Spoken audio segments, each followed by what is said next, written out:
Halo, apa kabar? Udah pernah dengar belum? Cerita tentang seorang ibu kos genit yang ngasih gratis uang kos asalkan mau diajak enak-enak. Wait, bentar. Ini bukan cerita fiksi dewasa ya. Kejadian ini real, teman-teman. Ayo, ada yang udah pernah dengar ceritanya belum? Buat yang udah, nggak apa-apa ya, denger lagi ceritanya versi aku. Terus buat yang belum nih, sini deh aku ceritain. Kejadian cukup bikin geleng-geleng kepala ini terjadi di kota Vientiane, Laos, di mana ada seorang ibu kos yang usianya sih belum begitu tua ya, yaitu sekitar 50 tahunan bernama Alaula yang berasal dari kota Muang Sing. Tante Alaula ini termasuk masih cantik di usianya yang gak muda lagi, karena si tante rajin ikut semacam aerobik dan yoga gitu. Si tante sendiri adalah seorang wanita yang punya sikap cukup terbuka dan cenderung ceplas-ceplos gitu istilahnya. Nah, waktu si tante ini masih muda, dia adalah seorang guru honorer di kota Muang Sing. Pada tahun 1997, si tante menikah dengan seorang pria bernama Kaipo Intafong yang berusia 3 tahun lebih tua dibanding si tante. Pak Kaipo ini bekerja di sebuah lembaga pemerintahan di bidang tanah dan kehutanan di kota Muang Sing. Tapi baru sekitar 8 bulan setelah mereka menikah, ternyata Pak Kaipo ini dipindah tugaskan ke kota Vientiane, dan hal itu kayak bikin si tante Alaula mau gak mau harus ikut sang suami ya. Karena harus ikut sang suami pindah kota, akhirnya si tante pun terpaksa berhenti bekerja sebagai guru di kota Muang Sing. Di kota Vientiane ini, mereka tinggal berdua di sebuah rumah dinas yang disediakan oleh pemerintah. Tapi karena merasa kurang nyaman, akhirnya mereka pindah ke sebuah rumah besar yang cukup mewah yang dibeli dari tabungan Pak Kaipo dan Tante Alaula. Secara finansial, kehidupan Pak Kaipo dan si tante ini cukup beruntung ya, karena hanya selisih berapa tahun aja pindah ke Vientiane, mereka bisa loh membangun beberapa rumah kos. Dan rumah kos-kosan itu tersebar di beberapa sudut kota Vientiane. Tentu saja, pemasukan yang dihasilkan oleh kos-kosan itu cukup besar di luar gaji Pak Kaipo ya, sehingga bisa membuat pasangan itu hidup makmur tanpa takut kekurangan. Tapi sayangnya, walaupun sudah bertahun-tahun mereka hidup berumah tangga, keluarga ini belum juga dikaruniai seorang anak. Mereka bukan pasrah gitu aja dengan keadaan ya, tapi segala macam cara usaha untuk mendapatkan keturunan itu udah mereka coba. Dari ikutan program bayi tabung, sampai mengadopsi anak pun sudah mereka coba. Tapi namanya belum rejeki kali ya. Program bayi tabung yang mereka ikuti berkali-kali itu tak juga berhasil, dan usaha mereka dalam mengadopsi anak pun mengalami kendala teman-teman. Karena saat mereka berhasil mengadopsi seorang anak nih, dari bayi udah dirawat, pas anak itu udah berusia 5 tahun, tahu-tahu si orang tua kandung anak itu malah minta balik anaknya lagi. Jadi si orang tua kandung ini semacam menyalahi perjanjian adopsi anak gitu. Karena mereka mendadak gak rela darah daging mereka diasuh sama Kaipo dan Alaula. Akhirnya pasangan Pak Kaipo dan Tante Alaula ini kayak berpikir, ya udahlah ya, mungkin mereka emang ditakdirkan untuk hidup berdua saja. Dan untuk menyibukkan diri nih, si tante pun ikut semacam komunitas ibu-ibu sosialita di kota itu, dan ikut segala macam kegiatan olahraga seperti yoga dan aerobik. Sementara itu, karir Pak Kaipo pun terus menanjak dan mengharuskan beliau sering keluar kota, serta meninggalkan si tante ini sendirian di rumah besar mereka. Ya walaupun udah cukup sibuk kumpul-kumpul sama ibu-ibu sosialita, olahraga, tagih-tagih uang kos kesana kemari ya, tetap saja Pak Kaipo ini merasa khawatir sang istri kesepian saat harus ditinggal tugas keluar kota. Apalagi di rumah besar mereka emang tinggal hanya berdua. Jadi otomatis saat Pak Kaipo keluar kota, si tante ya sendirian. Hal itulah yang akhirnya membuat Pak Kaipo mencetuskan ide bagaimana kalau beberapa kamar yang ada di belakang rumah mereka itu disewakan saja. Jadi, selain jadi tambahan income, hitung-hitung buat temen juga saat Pak Kaipo keluar kota. Si tante pun setuju dan segera membuat iklan di media sosial dan membuat semacam poster di depan rumahnya yang ngasih tahu kalau di rumah itu ada kos-kosan kosong. Dan karena rumah mereka cenderung berada di lingkungan yang strategis di tengah kota pula, 3 kamar kos yang disediakan oleh Pak Kaipo dan si tante pun terisi dengan cepat. Kamar pertama disewa oleh seorang pemuda bernama Joy yang berusia 25 tahun. Joy ini terkenal ramah dan mempunyai wajah yang lumayan ganteng ya. Sehari-hari, Joy bekerja sebagai penyanyi di sebuah klub malam bernama Moonlight Lounge yang ada di kota Vientiane. Kamar kedua diisi oleh seorang perempuan bernama Lulani yang berusia 27 tahun. Lulani ini sehari-hari bekerja di sebuah perusahaan leasing. Selama ngekos di rumah si tante, Lulani ini cenderung jarang berada di kosan ya. Pagi-pagi buta dia itu udah berangkat kerja dan baru pulang pas malam udah di atas jam 10 malam lah pokoknya. Jadi Lulani ini lumayan jarang berada di kos-kosan. Dan kamar ketiga kosan si tante diisi oleh seorang cowok pendiam dan berpenampilan kalem bernama Tao. Tao ini berusia 26 tahun dan sehari-hari dia bekerja di sebuah restoran Cina di mana dia bertugas sebagai admin keuangan. Nah, mereka bertigalah yang akhirnya menjadi teman bagi pasangan Pak Kaipo dan Tante Alaula. Akhirnya, rumah besar mereka agak sedikit ramai lah ya, dan si Tante jadi punya teman pas suaminya keluar kota. Dan awalnya semua berjalan dengan lancar dan tenang-tenang aja ya, sampai akhirnya pada awal tahun 2020 di mana efek pandemik ini mulai menggila ya. Hal itu juga mulai berpengaruh sama finansial si anak-anak kos Tante Alaula. Joy dan Tao yang bekerja di restoran dan klub malam nih yang paling kerasa, dimana tempat mereka bekerja mulai sepi karena pengunjungnya jauh berkurang waktu itu dan ada semacam pembatasan jam operasional serta pembatasan pengunjung juga. Dan hal itu membuat mereka berdua tetap kerja sih emang, tapi ya nggak tiap hari. Dan itu tentu saja bikin gaji yang didapat juga nggak maksimal ya.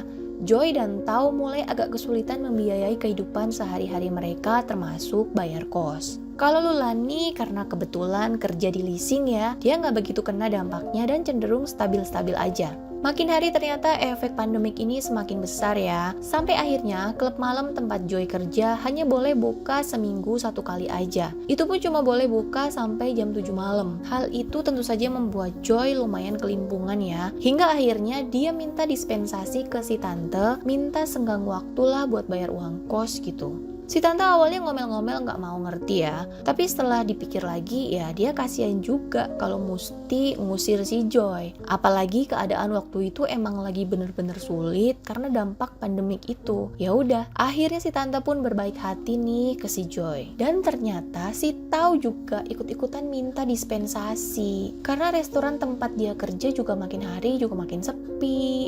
Ya udahlah ya, mau gak mau walaupun pakai ngomel, akhirnya si tante pun mengizinkan mereka berdua tetap tinggal di rumahnya. Sebulan, 2 bulan masih oke lah si tante ngerti. Tapi pas Joy udah gak bayar kos selama 4 bulan, akhirnya si tante pun mulai murka juga teman-teman. Pada tanggal 15 Agustus tahun 2020, si tante pun mengusir Joy dari kos-kosannya. Tapi waktu itu, Joy yang bingung gak tahu harus tinggal di mana, nangis-nangis. Mohon sama si tante untuk tetap mengizinkan dia tinggal di sana. Joy bahkan bilang dia akan melakukan apapun asalkan masih boleh tinggal di kos-kosan itu. Mendengar hal itu, entah gimana awalnya si tante malah menawarkan hal gila kepada Joy sebagai ganti tidak membayar kos, yaitu Joy si pemuda tampan harus melayani nafsu si tante kalau mau uang kosnya dianggap lunas.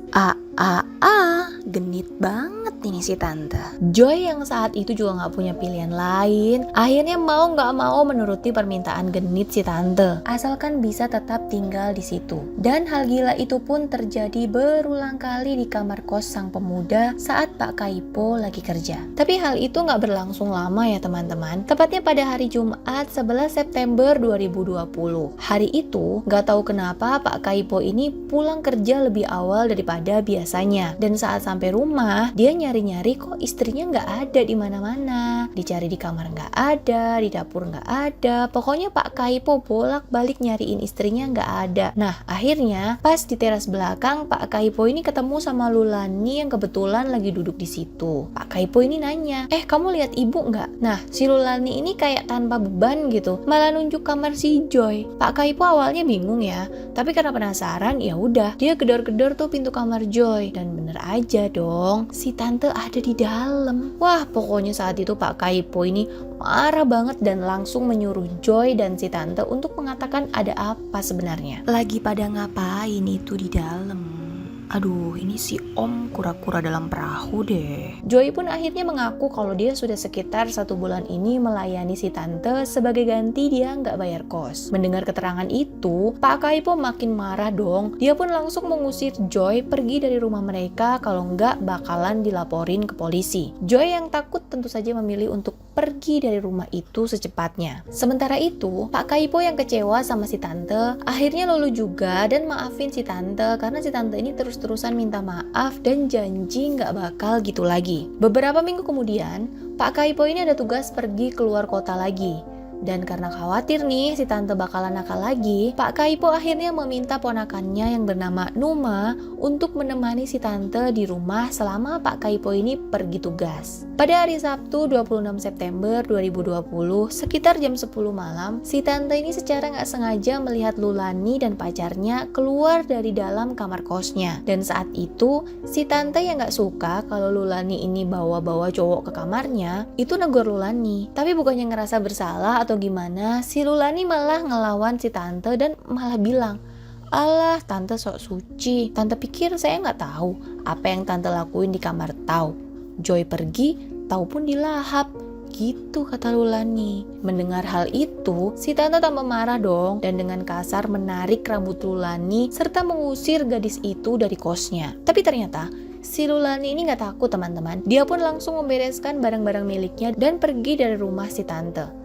Tapi sebelum pergi nih, si Lulani ini sempat ngomong ke si tante, "Hati-hati loh, aku punya beberapa rekaman saat tante ngetuk dan masuk kamar Tau. Sampai ketemu lagi tante." Gitu kata Lulani sambil pergi. Dan ternyata ancaman Lulani ini gak main-main ya. Karena kemudian dia mengirimkan rekaman itu ke nomor Pak Kaipo. Karena emang kebetulan Lulani ini punya nomor Pak Kaipo. Pak Kaipo tentu saja sangat marah ya. Kayak gimana sih? Dia itu udah berusaha maafin si tante, ngasih kesempatan ke si tante, tapi si tante malah gak ada tobatnya. Tahu tentu saja langsung diusir sama Pak Kaipo.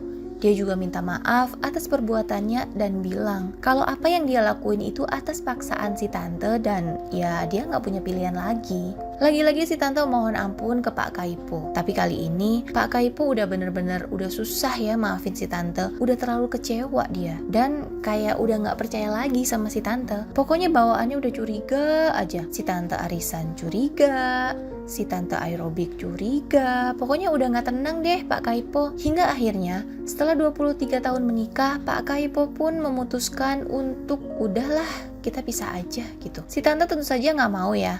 Dia kembali mohon-mohon buat dikasih kesempatan sama Pak Kaipo. Nangis-nangis, tapi Pak Kaipo udah terlanjur gak respect gitu. Udah pengen pisah aja. Jumat 29 Oktober 2020, si tante yang marah datang nih ke kantor tempat Lulani kerja. Menurut si tante, semua kejadian ini bermula dari Lulani yang mengirim video itu ke Pak Kaipo. Pas si tante datang ke kantor Lulani, kebetulan saat itu jam makan siang ya, dan si Lulani emang lagi keluar makan. Si tante pun sempat menunggu Lulani beberapa saat, tapi karena gadis itu nggak datang-datang, ya udah dia mau pulang aja. Tapi sebelum pulang, si tante ini pengen ke toilet dulu, dan saat dia masuk ke dalam toilet yang berada di belakang gedung, dia ngelihat ada Lulani di situ lagi ngerapiin dandanannya sendirian. Wah, langsung deh. Itu si tante nyamperin Lulani sambil ngeluarin pisau yang udah dia siapkan. Lulani yang kaget melihat mantan ibu kosnya itu ketakutan banget dong. Apalagi waktu itu dia ngelihat si tante bawa-bawa pisau, nyerang dia dan nusukin itu pisau ke badan dia. Lulani teriak-teriak dan itu didengar sama karyawan lain yang tentu saja langsung mengamankan si tante dan ngebawa Lulani yang terluka ke rumah sakit. Untunglah